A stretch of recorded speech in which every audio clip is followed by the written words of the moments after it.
Stanford University.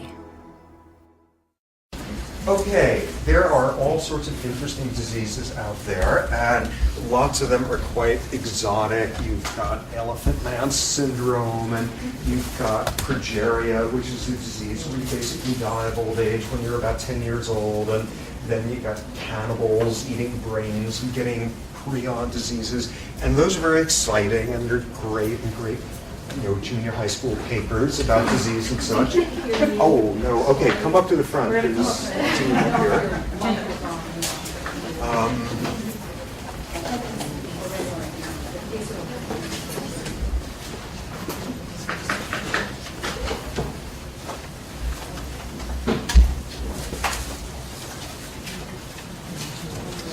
See, a couple more seats here. There's a fan back there that's So there are all sorts of these great made-for-TV movie diseases out there. But when you want to come to, say, basic meat and potatoes of human medical misery, there is nothing out there like depression. Depression is absolutely crippling. Depression is incredibly pervasive and thus important to talk about. I'll make the argument here today, a number of things, but one critical thing being that basically depression is like the worst disease you can get. And I'll make the argument for that in a bit. It is devastating. It is wildly common. Current estimates are 15% of us in this room will have a major depression at some point or other in our lives. So that is not good. What is also clear is it is worldwide. Currently, World Health Organization says depression is the number 4 cause of disability on this planet. And by the year 2025, it's going to be number 2 after obesity, diabetes-related disorders. So it is bad news, and it is becoming more common. Okay, so what I'm going to talk about today are seemingly 2 very, very different topics and tie them together at the end. And what the main point is if you live inside only one of those topics, you're not going to understand this disease at all. First topic being, what does biology have to do with depression? Second topic being, what does psychology have to do with it? Okay, so starting off, first giving a sense of symptoms. And right off the bat, we've got a semantic problem, which is we all use the word depression in an everyday sense. You get some bad news about something, you know, to replace the transmission in your car, somebody disappoints you enormously, and you feel bummed, you feel depressed, you were down for a few days. That's not the version of depression I'll be talking about. Next version, you do have some sort of large, legitimate loss, setback, whatever, losing a job, unemployment, death of a loved one, and you are extremely impaired by a sense of malaise for weeks afterward. And then you come out the other end. That's sort of what I'll be talking about. But even more so what I'll focus on is the subset of individuals who, when something like that occurs, falls into this depressive state, and weeks and months later, they still have not come out the other end. Terminology, the everyday depression that we all have now and then, that sort of version. The second one, the something awful happens and you feel terrible for a while and then come out the other end, a reactive depression. The third version, where you are flattened by it for long periods afterward, a major depression. And what you also see with people with major depression after a while is it doesn't take something awful externally to trigger one of those again. Okay, so what are the symptoms about? If I had to define major depression in one sentence, I would say it's a biochemical disorder with a genetic component and early experience influences where somebody can't appreciate sunsets. And that's what this disease is about. And when you think about it, that is a very sad thing. You look at some of our major diseases, somebody with cancer, somebody crippled by heart disease, and you see the most unlikely things out there. You see somebody saying, well, obviously I'm not glad I'm dying of cancer, but without this disease, I never would have realized the importance of friends. I never would have reconciled with my family members. I never would have found my God on a completely weird level. I'm almost glad this has happened to me. Humans have this astonishing capacity to derive pleasure out of the most unlikely domains. What could possibly be worse than a disease whose defining symptom is the inability to feel pleasure? Thus, at the top of the list, anhedonia. Hedonism, the pursuit of pleasure, anhedonia, the inability to feel pleasure, that is what a depression is about. And you get someone who has just had some enormous good luck, a long-sought relationship, works out well, whatever, and they feel nothing. An inability to feel pleasure, way at the top of the list. What else? Grief, guilt, and that's where we've got the semantic problem again, which is the everyday sort of depression. Something happens, bumps us out, and by definition, we are feeling some version of grief. Often we start obsessing at that point over some miserable thing we did to somebody 12 years ago and sort of despair in that. When you're talking about major depression, the grief and the guilt can be so severe that it actually takes on a delusional quality. Okay, not delusional in the sense of a schizophrenic with delusions, hearing voices, thought disorder, but a certain style of extreme depression. Let me give you an example. You have late middle-aged guy, perfectly healthy, and suddenly out of nowhere, he has a major heart attack. He's lying there in the hospital, and the reality is he's going to recover. He's going to have to make some changes in his lifestyle, but he's going to recover. He instead falls into a major depression. This has transformed his sense of who he is. Suddenly he's an old man. Suddenly there's all these things he can't do. He falls into a major depression. Yet he's recovering.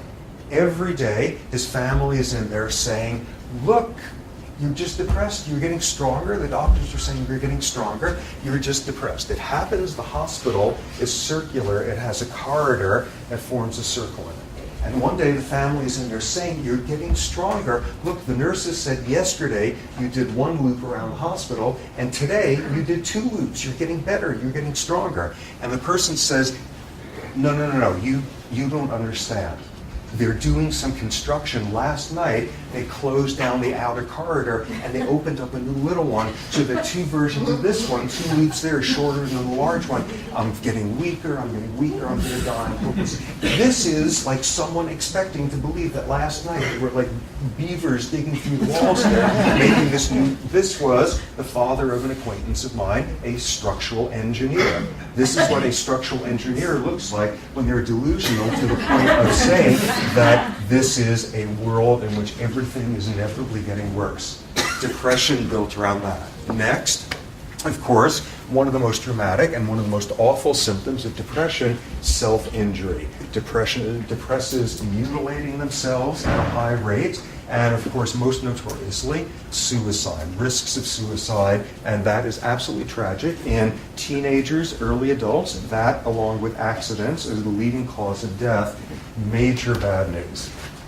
Another set of symptoms that wind up being important, something called psychomotor retardation.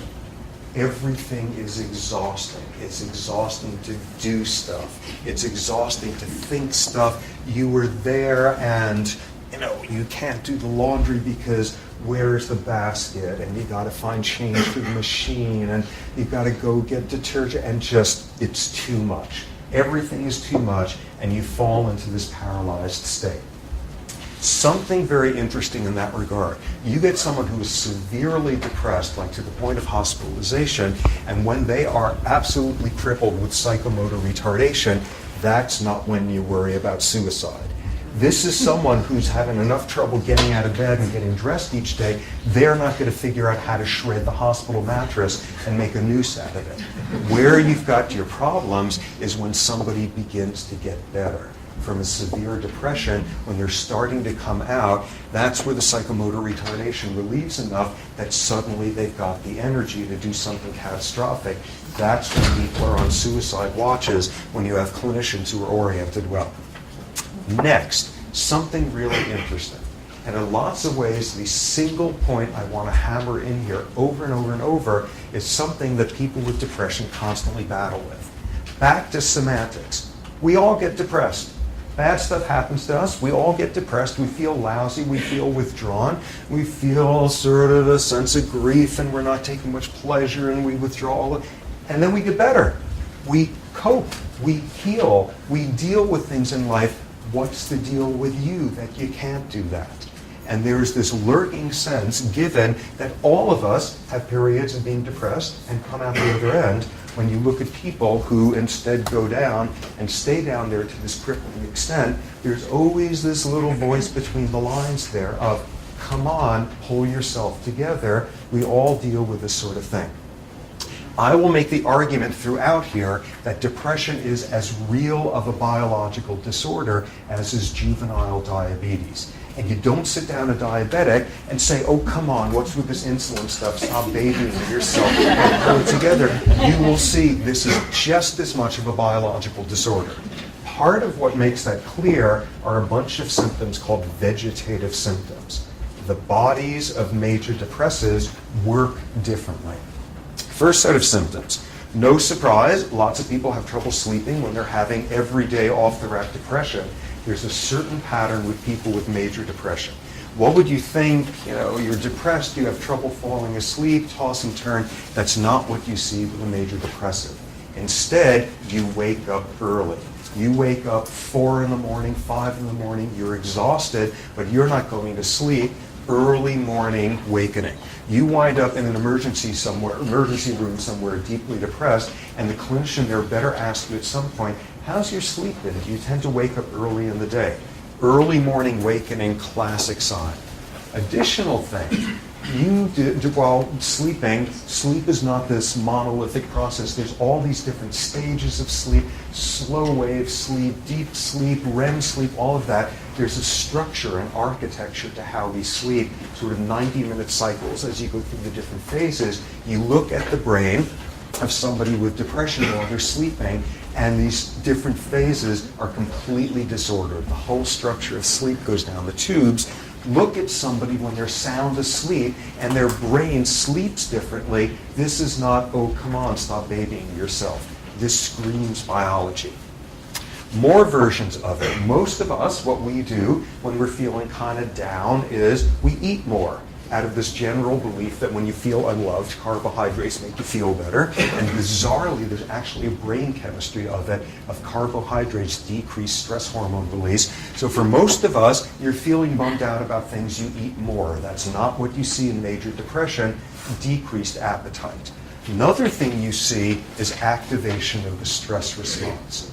A class of stress hormones are highly elevated in people with major depression. You also have overactivation of something that's called the sympathetic nervous system, adrenaline. Overactivity of these components of the stress response, and that's really important. Because you look at someone with a major depression who's just mired in this psychomotor retardation stuff, and there's this temptation to start thinking about them as some sort of like sea sponge, some invertebrate thing where you're just so wiped out, you can't even get out of bed. It is just debilitating in that sense. That's not what's going on during depression.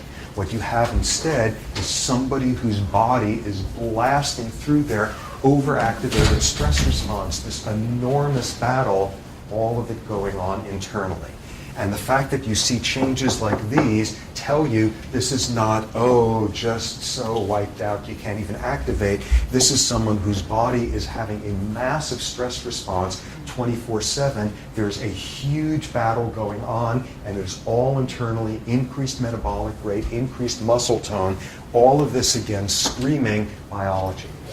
The final thing that says tons of biology is lots of people with major depression have rhythmic patterns to the depression.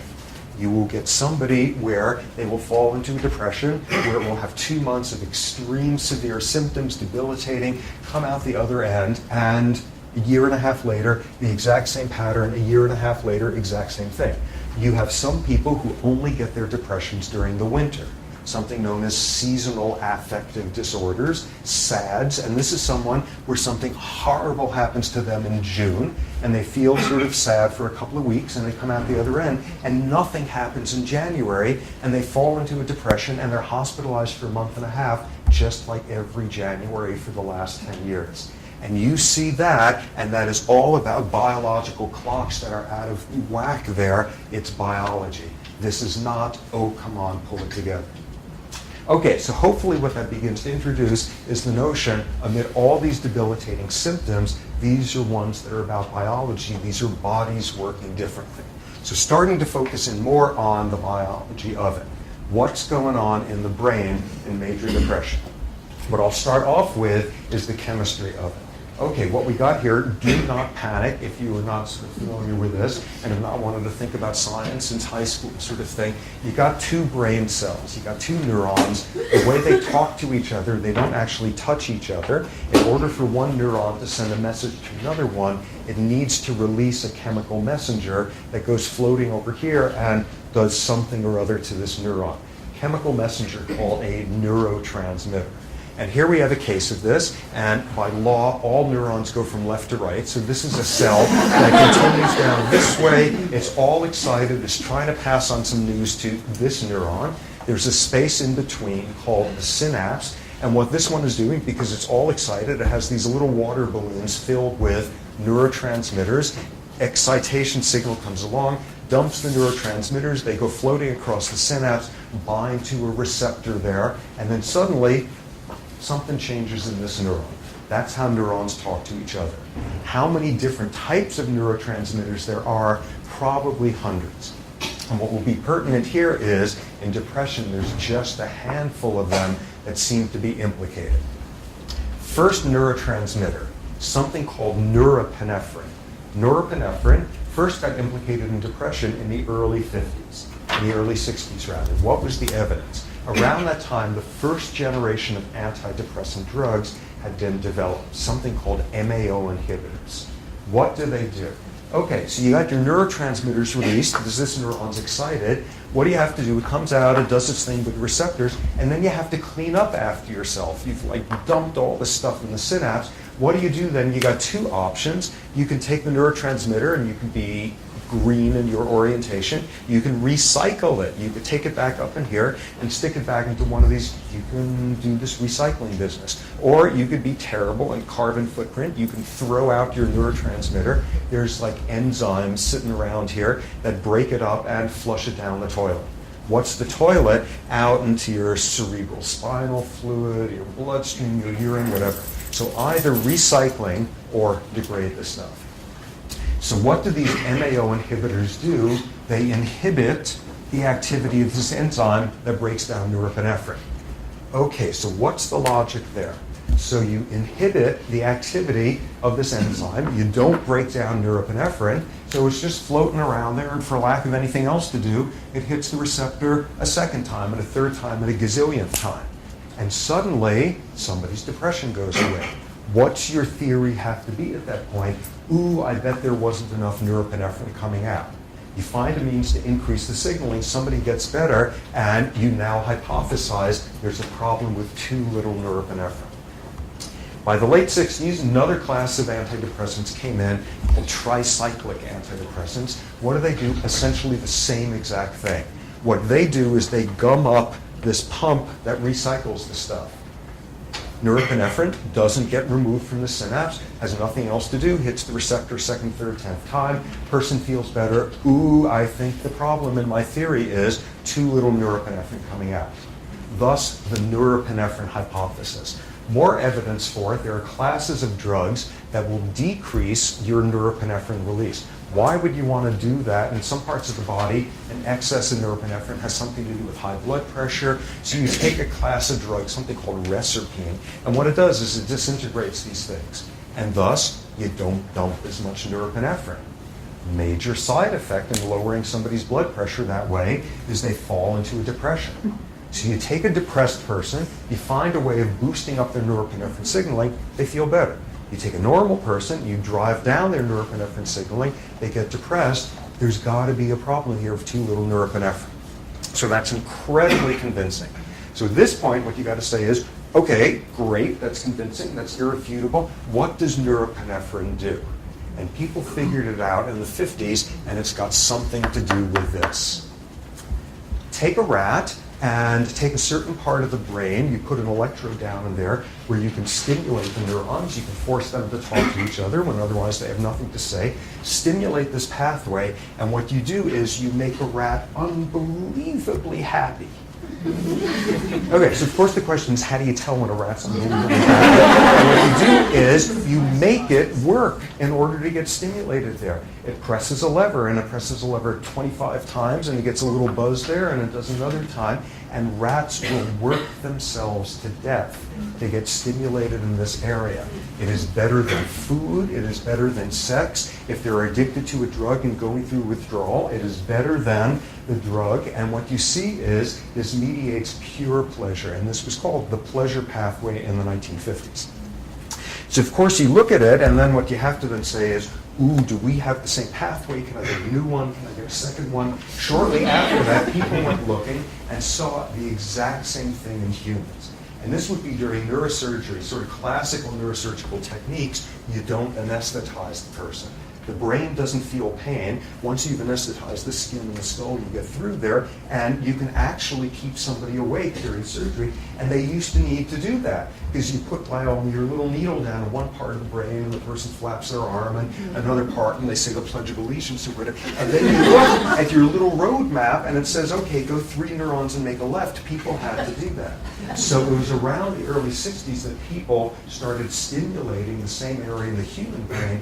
And it is unbelievable what you got. There were transcripts of some of these, and you read it, and the person is going on, and they're saying stuff like, oh, that's great, that's kind of like sex, but you know when you have this itch, and finally you get to scratch it, and then, oh, it's like getting back into bed. And you know, remember how, like in the fall, you'd go out and play in the leaves, and Mom would call you in, and she made cookies, and then you get into your jammies with the feet on. They just go on like that. Where can you sign up and have this happen? The same exact sort of theme as in a rat. And it was around that time that people discovered that in this pathway, it uses norepinephrine.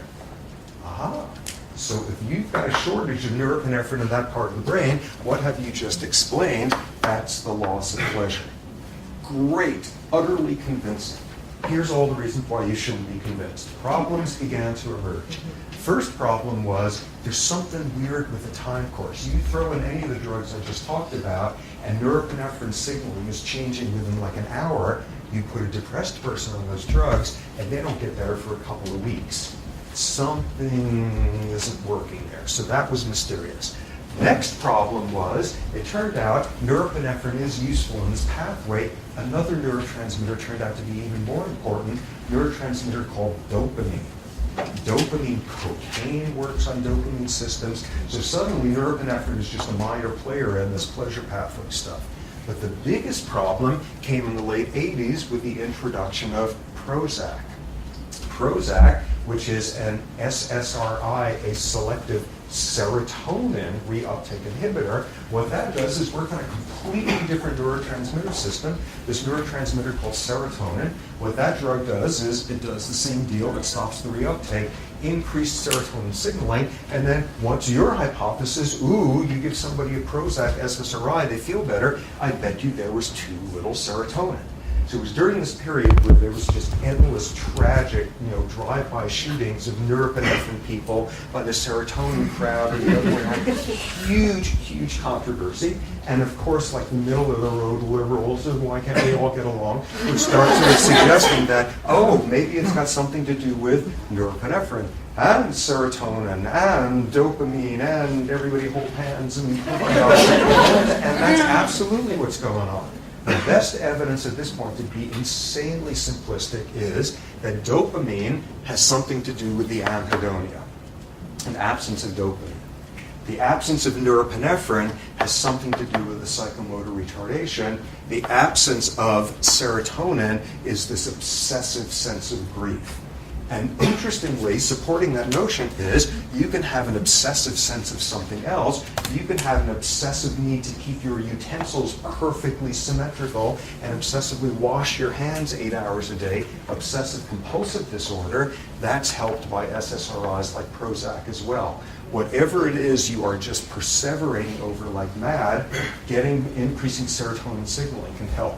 So you've got at least 3 different neurotransmitters relevant to the pleasure, the psychomotor retardation, all of this, all sorts of other leads floating around in the field. There's a neurotransmitter called substance P, and what substance P is about is pain. like poke your finger and your spinal cord is neurons there are releasing substance, keep talking to each other. It's about pain. It's about chronic pain syndromes. It's about whole body burns. Everybody knew this. And then it was discovered that if you get a drug that decreases substance P signaling, sometimes depressives get better. What does that suggest? It is not just a metaphor of depression as psychic pain. Your body is using the same brain chemistry to feel this sort of psychic pain of depression as just telling you, ooh, I just stubbed my toe. Interesting similarities there. Okay, so we got something about the neurochemistry. How about the neuroanatomy, the structure of the brain? And what you've got here is, this is the human brain. This is exactly what it looks like. It comes in 3 colors. And this was this formulation that came out during the 40s called the triune brain concept, which winds up being really, really explanatory. Down here at the bottom, you've got the really boring nuts and bolts part of the brain. And as was termed, this is the reptilian part of the brain. Take a lizard, and it's basically the exact same stuff down there. What does this part of the brain do? Like regulatory, boring things. It measures your blood glucose levels, or if your blood pressure is dropped, it sends out a signal to tighten up your blood vessels. Just total boring plumbing type issues. Sitting on top of it is a much more interesting brain region called the limbic system. Limbic system is about emotion.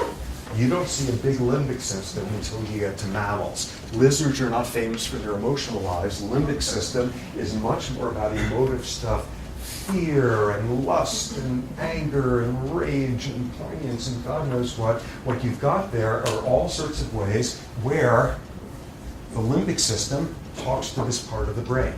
And what it does is, rather than you being hemorrhaged, ooh, part this brain matter, your body getting cold, whatever, you're some, elk, and there's some scary other elk there that's got you all upset, and you start secreting stress hormones. That's your limbic system saying, ooh, I don't like the smell of that guy talking down there. All sorts of means by which your emotional part of the brain can talk to stuff down here.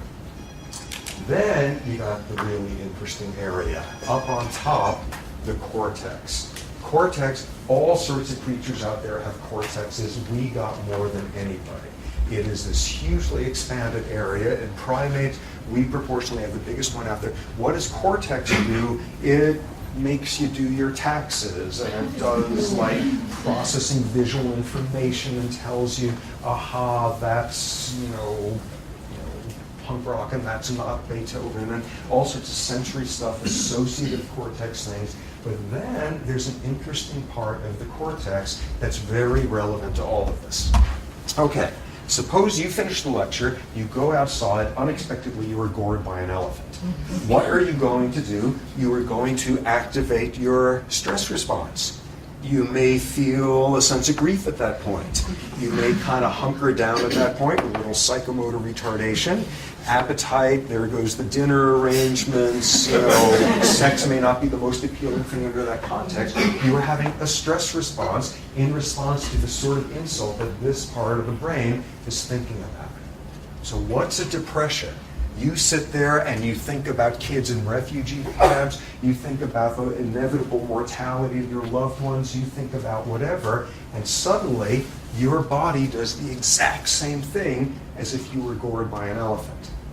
And what's going on there is you get the feelings, the abstract sort of depressive stuff there, and this part of the brain is able to make the rest of the brain go along with it as if this was an elephant goring you.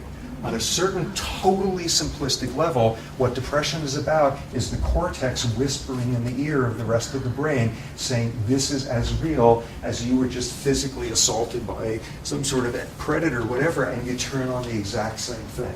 On a very simplistic level, what a depression is a cortex having too many sad thoughts and getting the rest of the brain to go along with it. Okay, so that's how you think about depression, which is insanely simplistic. You can come up with an insanely simplistic treatment for depression, which is get yourself a pair of scissors and just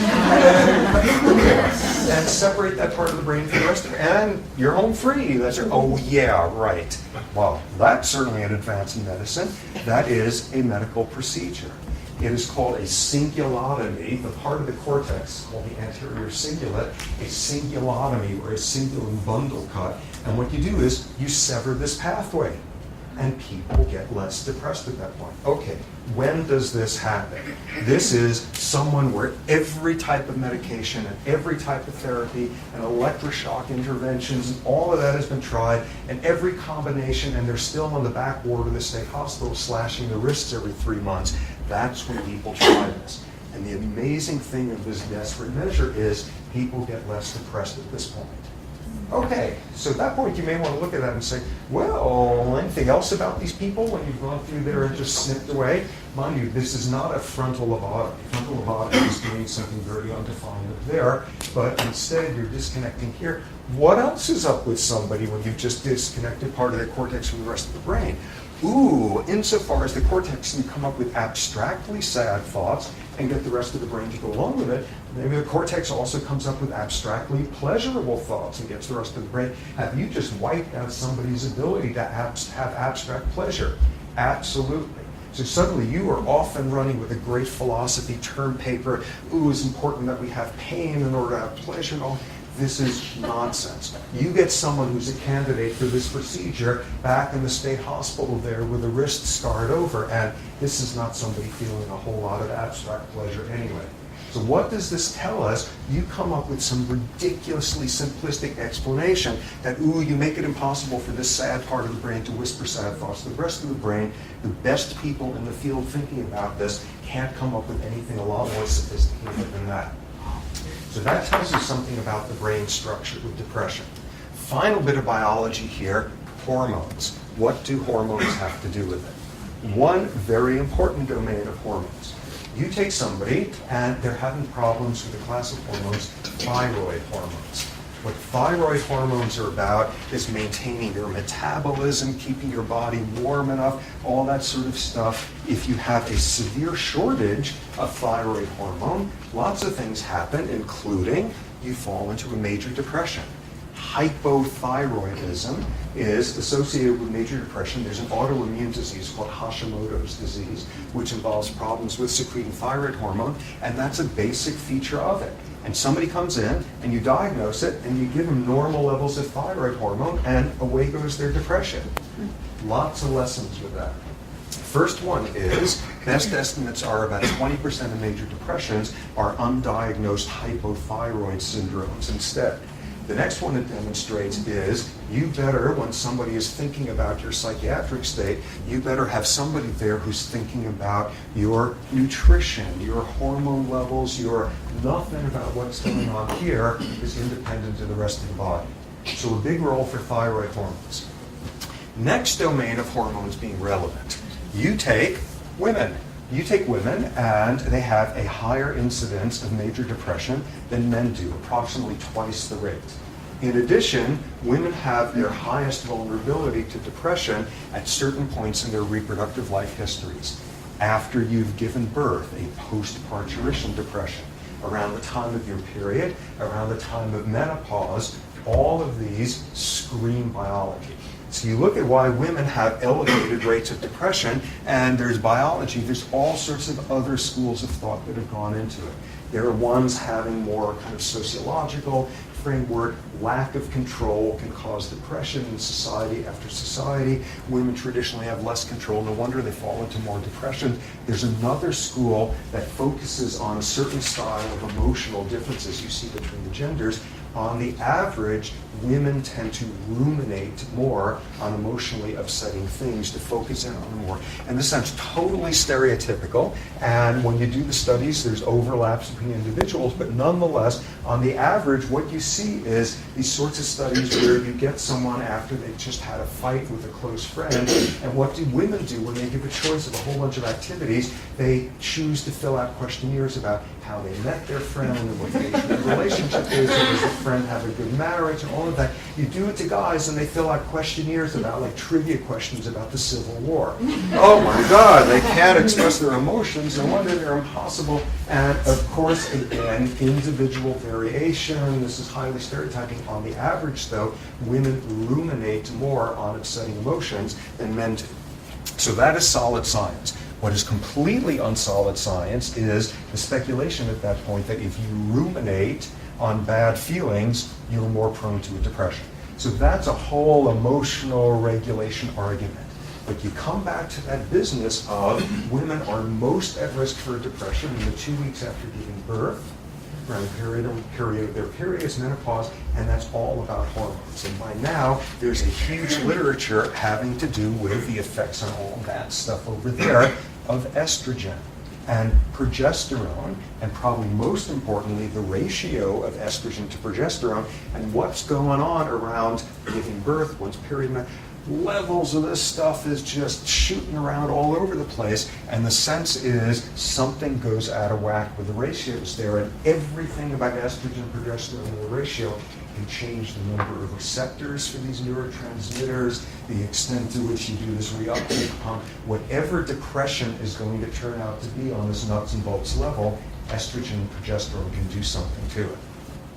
Final class of hormones that are relevant. A class of hormones released during stress. Okay, what's the most famous stress hormone on earth? Adrenaline. Adrenaline is this vastly overrated hormone that I despise because there's a much more important stress hormone out there to which I've devoted the last 30 years of my life.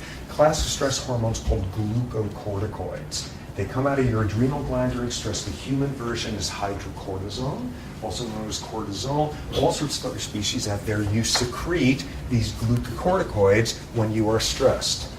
You look at people with major depression, and about half of them have elevated levels of glucocorticoids through the roof. There is something out of whack with the regulation of this stress hormone during depression. What's that about? That's back to people with depression are not invertebrates sitting there in their beds. These are bodies undergoing massive stress responses. There's a huge emotional battle going on, all of it inside their heads.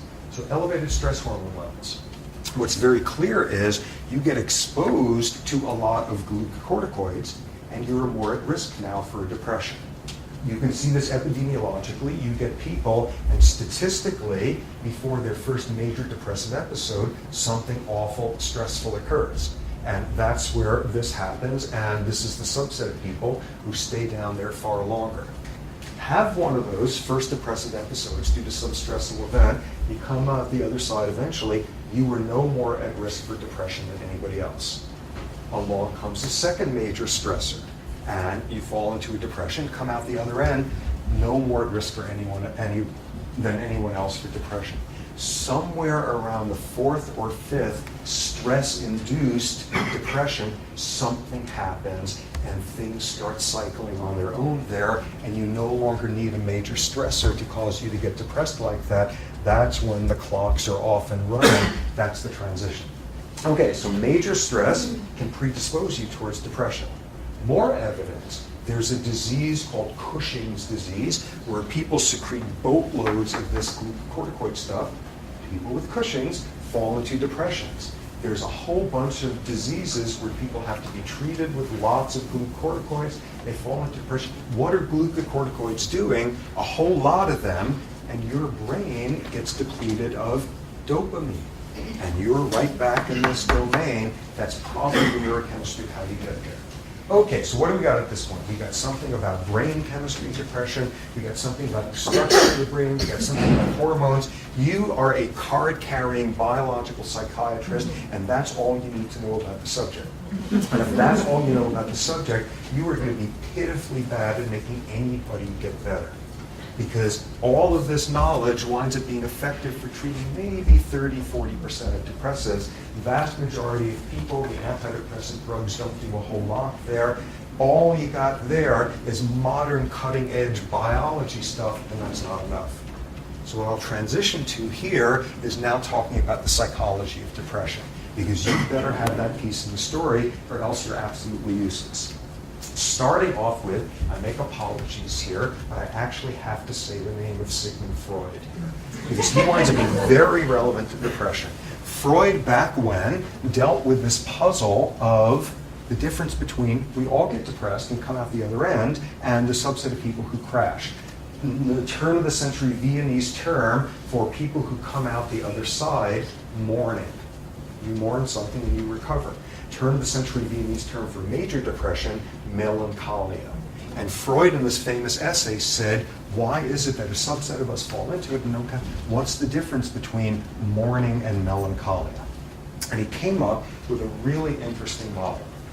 Okay, according to Freud, you have mixed feelings and ambivalencies about everybody you love out there. You love them and you hate them and you resent them and you yearn for them and you reject them and all that Freudian stuff.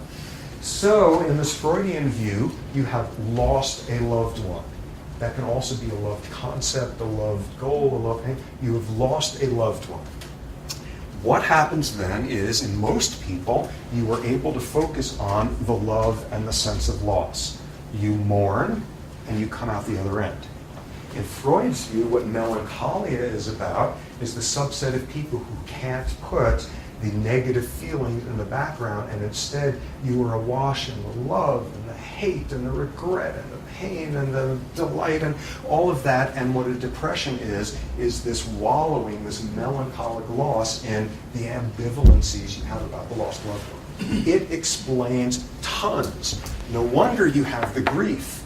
Lose somebody and go through the mourning business, and only one thing is wrong: you've lost this loved one. Lose somebody with melancholia, and two things have happened. You've lost the loved one, and you have now lost the opportunity to ever make things better with them. No wonder you have the guilt. You're sitting there saying, thank God, I'm finally done with this person. They are never going to control my life. How can I think such a thing like that? Sudden crippling guilt, all sorts of other symptoms. And out of this came this wonderful soundbite: depression is aggression turned inward. Because you've got nobody else out there to have these arguments with. This is the person who you have most loved but most hated, and you've never said the things you needed to hear, and pounding at the door to get them to finally be able to tell them, and now you've lost that opportunity forever, and all you can do is internalize all of that aggression turned inward. No wonder you're not feeling a whole lot of pleasure. No wonder you're secreting stress hormones. No wonder you're not getting out of bed all that readily with the psychomotor retardation stuff. This really powerful soundbite of aggression turned inward. That's great. What isn't great is how in hell do you turn like Freudian ambivalent feelings into something about neurochemistry, or like what do estrogen progesterone ratios have to do with like love-hate ratios? It's great, it feels very intuitive. You can't do modern science on it, which is the problem with the best parts of Freud. Okay, so instead you need to shift over to looking at experimental psychology and understanding what is the psychology of stress. What is it that makes psychological stressors stressful? And an enormous literature now shows that for the same external misery, you feel more stressed, you turn on a stress response, you're more at risk for stress-related disease if you don't have outlets for the frustration caused by the stressor, if you feel like you have no control over what's happening, you have no predictability as to when it's occurring, and you don't have anybody's shoulder to cry on. This is what psychological stress is about. And what a depression is pathological extremes of this. You fall into the cognitive psychology soundbite of what a depression is. It's learned helplessness. It is learning to be helpless. Something bad happens to you, a rat, getting some shocks now and then, you, a human experiencing some loss, and the logical thing you should do is learn, this is awful. When I'm in this situation, there's not a damn thing I can do about it. It's awful, I feel terrible, but this is not the whole world. And what a major depression is about is you sit there and you're that rat, and in this setting, you get uncontrollable shocks, but put you in another setting, and just by hitting a lever a couple of times you avoid the shocks, you don't bother doing it because you've learned to be helpless. Just like a human depression. What learned helplessness is taking a circumstance where by any logic, again, you should be saying, this is awful, but it is not the whole world, and do this cognitive distortion and decide this is indeed the entire world. And I have no control, I am always helpless, I am always hopeless. This is the psychology of what a depression is about. At that point, you don't have a whole lot of trouble seeing how you wind up in here, stress, effects on some dopamine, all that sort of stuff. Okay, so we've got two extremely different viewpoints here as to what depression is about. Modern biological stuff, and this totally different world of psychology, loss, lack of control. One version of it, one of the most reliable findings in the whole epidemiology of depression is lose a parent to death when you were under 10 years of age, and for the rest of your life you were more at risk for a major depression. This makes perfect sense. What is a lot of what's going on during your first 10 years of life? You were learning about cause and effect. You were learning about, you're learning, is this a world out there where I have any sort of efficacy, where I have any sort of control? And you have just learned in the most big time awful way, there are things you can't control and sometimes they are awful. And what have you just learned? There's all sorts of reasons where one can be helpless. And you're that much closer to this edge of this learned helplessness cliff for the rest of your life. Extremely powerful model here of that. So you got all the biology stuff. You've got this weird Freudian aggression turned inward, which just feels right, but you can't do modern science on it. You got this whole world. How do you begin to put this world and that world together? And the critical link turns out to be stress. Stress is the intersection of the two in a very interesting domain. Okay, depression is a genetic disorder. What do I mean by that? Depression has some degree of heritability. Depression tends to run in families. Depression runs more reliably as you look at closer and closer relatives, and you eventually look at identical twins, and if one of them has depression, the other has a 50% chance.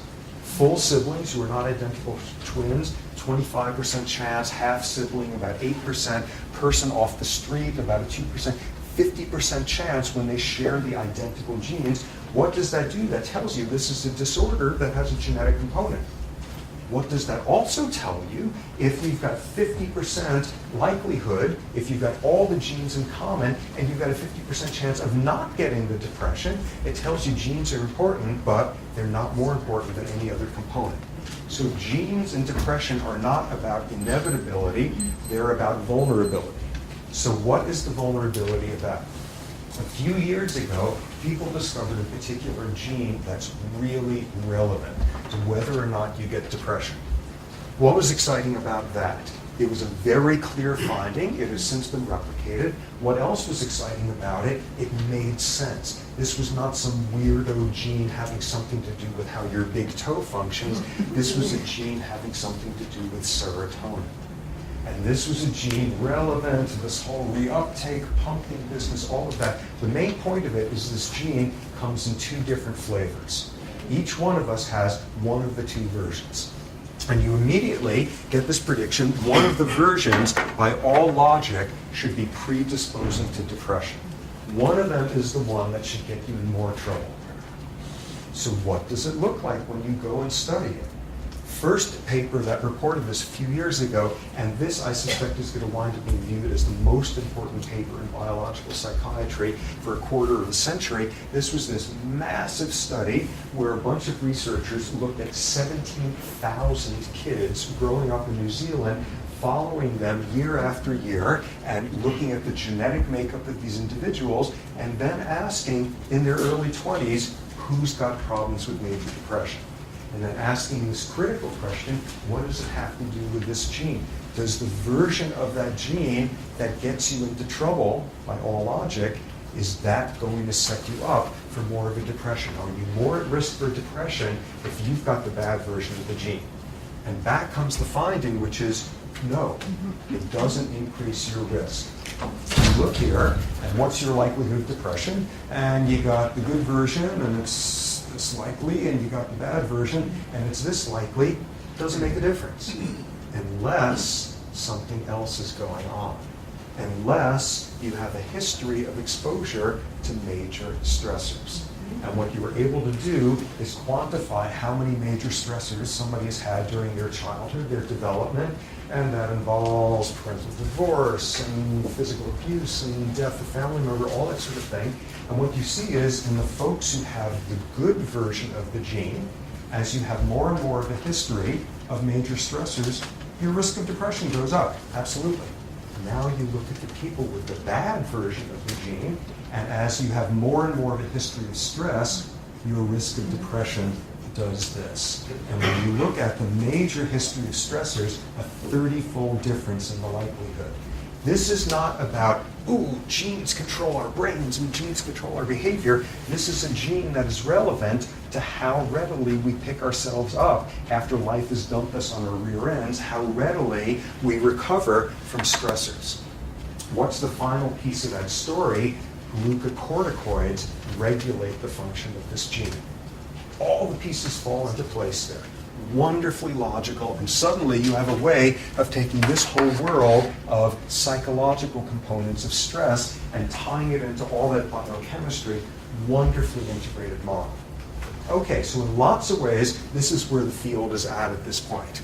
And what should mostly have come through here amid all this minutia and factoids and all of that is the role of stress and the intersection of the biology and the psychological stuff, and childhood as a very important time to imprint how vulnerable you are to depression for the rest of your life. But again, the single thing I want to emphasize over and over, implicit in everything on that left side of the board there, which is this is not, oh, pull yourself together, we all get depressed. This is as real of a biological disorder as is diabetes. And that's the thing I most want you guys to take off from here. And in the context of a university setting is rife with major depression. The community of high-achieving type A individuals is rife with major depression. It is all around us, and amid it being all around us, there is this weird, corrosive inhibition, embarrassment, discomfort we have with the world of psychiatric diseases. One of the greatest things, if you're a researcher with disease, one of the things you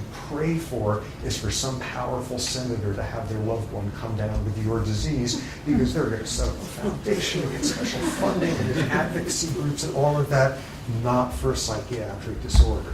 That's the one where people don't talk about it.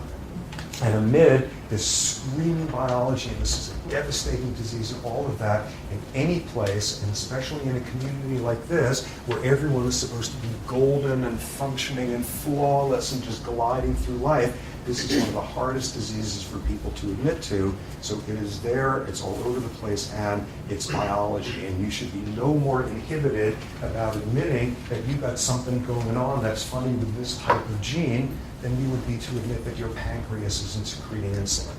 So let me stop at this point. And again, unfortunately, I got to sprint out the door. Otherwise, I'm going to take questions. But thanks.